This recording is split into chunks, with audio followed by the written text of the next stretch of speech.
ತೆಳ್ಳಗೆ ಮೃದುವಾಗಿರುವಂಥ ನೀರ್ದೋಸೆ ತಿನ್ನೋದಕ್ಕೆ ಬಹಳ ರುಚಿಕರವಾಗಿರುತ್ತೆ. ಇದರ ಜೊತೆಗೆ ನಾನು ಸ್ವೀಟ್ ಮತ್ತು ಶೇಂಗಾ ಚಟ್ನಿ ಮಾಡೋದನ್ನು ತಿಳಿಸ್ಕೊಡ್ತಾ ಇದ್ದೀನಿ. ಬನ್ನಿ ಹಾಗಿದ್ರೆ ಮೃದುವಾಗಿರುವಂಥ ನೀರ್ದೋಸೆನ ಮಾಡೋದು ಯಾವ ರೀತಿ ಅಂತ ನೋಡೋಣ.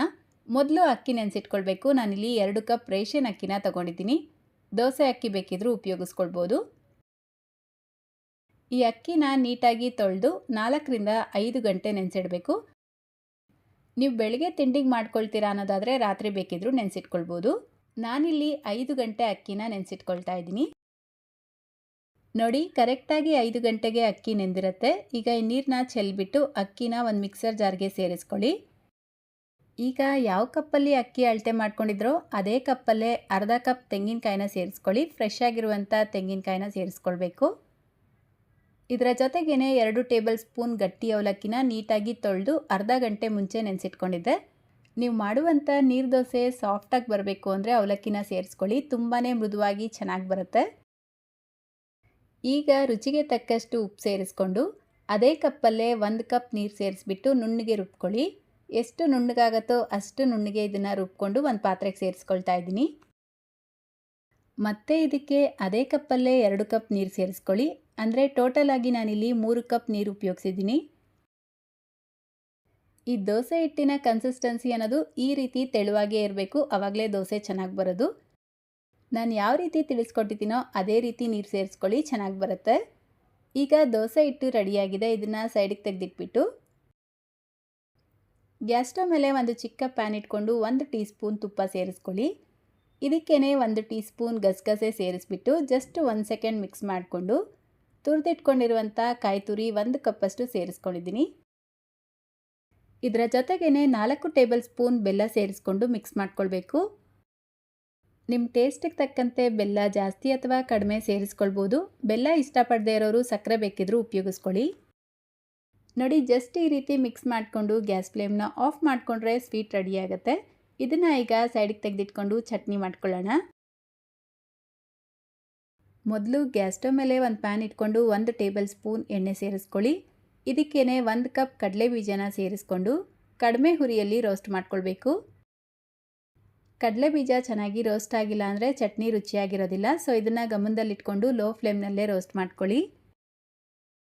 ಇದರ ಜೊತೆಗೇನೆ ಚಿಕ್ಕ ಕಪ್ಪಲ್ಲಿ 1 ಕಪ್ ಪುದೀನ ಸೇರಿಸ್ಕೊಂಡು ಫ್ರೈ ಮಾಡ್ಕೊಳ್ಬೇಕು. ನೋಡಿ, ಪುದೀನ ಮತ್ತು ಕಡಲೆ ಬೀಜ ಫ್ರೈ ಆಗ್ತಾ ಇದ್ದಂಗೆ ಸ್ವಲ್ಪ ಹುಣಸೆ ಹಣ್ಣು, 3 ಮೆಣಸಿನ್ಕಾಯಿ, ಖಾರಕ್ಕೆ ತಕ್ಕಂತೆ ಮೆಣಸಿನ್ಕಾಯಿ ಜಾಸ್ತಿ ಅಥವಾ ಕಡಿಮೆ ಸೇರಿಸ್ಕೊಳ್ಬೋದು, 3 ಟೇಬಲ್ ಸ್ಪೂನ್ ಹುರ್ಗಡ್ಲೆನ ಸೇರಿಸ್ಕೊಂಡು ಫ್ರೈ ಮಾಡ್ಕೊಳ್ತಾ ಇದ್ದೀನಿ. ಈಗ ಲಾಸ್ಟಲ್ಲಿ 1/4 ಕಪ್ ಅಂದರೆ 4 ಟೇಬಲ್ ಸ್ಪೂನಷ್ಟು ತೆಂಗಿನಕಾಯಿನ ಸೇರಿಸ್ಕೊಂಡು ಜಸ್ಟ್ ಈ ರೀತಿ ಮಿಕ್ಸ್ ಮಾಡಿಬಿಟ್ಟು ಗ್ಯಾಸ್ ಫ್ಲೇಮ್ನ ಆಫ್ ಮಾಡ್ಕೊಳ್ಳಿ. ಇದು ಪೂರ್ತಿಯಾಗಿ ತಣ್ಣಗಾದ್ಮೇಲೆ ಒಂದು ಮಿಕ್ಸರ್ ಜಾರ್ಗೆ ಸೇರಿಸ್ಕೊಂಡು ಇದರ ಜೊತೆಗೇನೆ ಒಂದು ಚಿಕ್ಕ ಈರುಳ್ಳಿನ ಸೇರಿಸ್ಕೊಳ್ತಾ ಇದ್ದೀನಿ. ಈರುಳ್ಳಿನ ಫ್ರೈ ಮಾಡ್ದಿರ ಹಸಿಯಾಗೆ ಸೇರಿಸ್ಕೊಳ್ಳಿ, ರುಚಿ ಚೆನ್ನಾಗಿರುತ್ತೆ. ಸ್ವಲ್ಪ ಕೊತ್ತಂಬರಿ ಸೊಪ್ಪು, ರುಚಿಗೆ ತಕ್ಕಷ್ಟು ಉಪ್ಪು, ಬೇಕಾದಷ್ಟು ನೀರು ಸೇರಿಸ್ಕೊಂಡು ರುಬ್ಕೊಳ್ಬೇಕು. ಪೂರ್ತಿ ನುಣ್ಣಗೆ ರುಬ್ಕೊಳ್ಬಾರ್ದು, ಲೈಟಾಗಿ ತರ್ತರಿಯಾಗಿರಬೇಕು, ಆವಾಗಲೇ ಚಟ್ನಿ ಚೆನ್ನಾಗಿರುತ್ತೆ. ಈಗ 1/4 ಕಪ್ಪಷ್ಟು ನೀರು ಸೇರಿಸ್ಕೊಳ್ತಾ ಇದ್ದೀನಿ. ನಿಮಗೆ ನೀರು ಚಟ್ನಿ ಬೇಕಾದರೆ ನೀರಾಗಿ ಮಾಡ್ಕೊಳ್ಬೋದು, ಅಥವಾ ಗಟ್ಟಿ ಚಟ್ನಿ ಬೇಕಾದರೆ ನೀರು ಸ್ವಲ್ಪ ಕಡಿಮೆ ಸೇರಿಸ್ಕೊಳ್ಳಿ. ನೆಕ್ಸ್ಟ್ ಈಗ ಈ ರೀತಿ ಒಂದು ಚಿಕ್ಕ ಪ್ಯಾನ್ಗೆ 2 ಟೀ ಸ್ಪೂನ್ ಎಣ್ಣೆ ಸೇರಿಸ್ಕೊಂಡು ಸಾಸಿವೆ, ಕಡಲೆಬೇಳೆ, ಉದ್ದಿನಬೇಳೆನ ಸೇರಿಸ್ಕೊಂಡು 1 ಒಣಮೆಣಸಿನ್ಕಾಯಿ, ಸ್ವಲ್ಪ ಕರಿಬೇವಿನ ಎಲೆ ಮತ್ತು ಇಂಗು ಪೌಡರ್ನ ಸೇರಿಸಿ ಜಸ್ಟ್ ಈ ರೀತಿ ಮಿಕ್ಸ್ ಮಾಡಿಕೊಂಡು ಚಟ್ನಿಗೆ ಹಾಕ್ಕೊಂಡ್ರೆ ತುಂಬಾ ರುಚಿಯಾಗಿರುವಂಥ ಕಡಲೆ ಬೀಜ ಚಟ್ನಿ ರೆಡಿಯಾಗತ್ತೆ.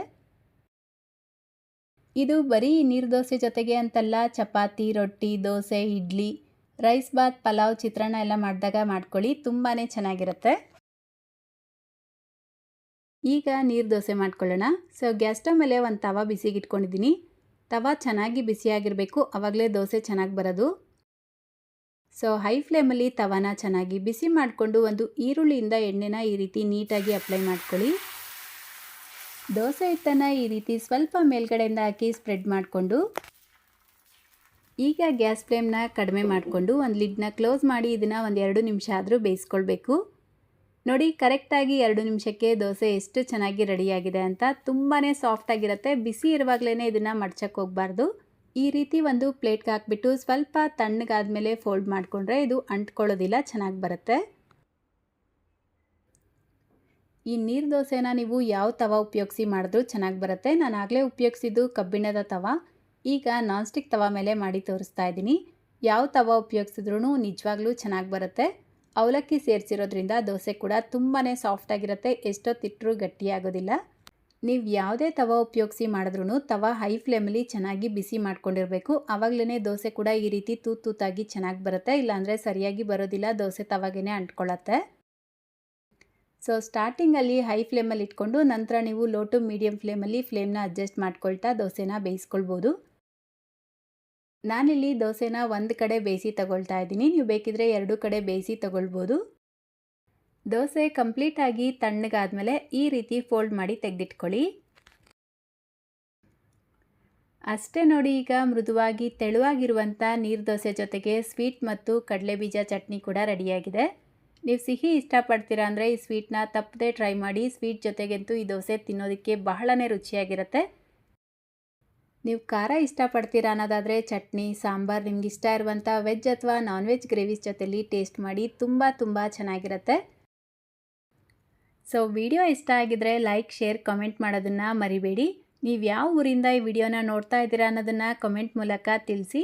ನಮ್ಮ ಚಾನಲ್ನ ಇನ್ನೂ ನೀವು ಸಬ್ಸ್ಕ್ರೈಬ್ ಮಾಡ್ದಿರಾ ನೋಡ್ತಾ ಇದ್ದರೆ ಪ್ಲೀಸ್ ಸಬ್ಸ್ಕ್ರೈಬ್ ಮಾಡಿಕೊಂಡು ಪಕ್ಕದಲ್ಲೇ ಬರುವಂಥ ಬೆಲ್ ಐಕನ್ನ ಕ್ಲಿಕ್ ಮಾಡಿಕೊಂಡು ಆಲ್ ಅನ್ನೋ ಆಪ್ಷನ್ನ ಕ್ಲಿಕ್ ಮಾಡ್ಕೊಳ್ಳಿ. ಇದರಿಂದ ನಾನು ಯಾವುದೇ ವೀಡಿಯೋಸ್ ಹಾಕಿದ್ರೂ ನಿಮಗೆ ನೋಟಿಫಿಕೇಷನ್ ಬರುತ್ತೆ. ಫೇಸ್ಬುಕ್ಕಲ್ಲಿ ನೋಡ್ತಾ ಇದ್ದರೆ ಫಾಲೋ ಮಾಡ್ಕೊಳ್ಳಿ ಅಂತ ಹೇಳ್ತಾ, ಇದೇ ರೀತಿ ಮತ್ತೊಂದು ರೆಸಿಪಿಯೊಂದಿಗೆ ಮತ್ತೆ ಸಿಗೋಣ. Thank you.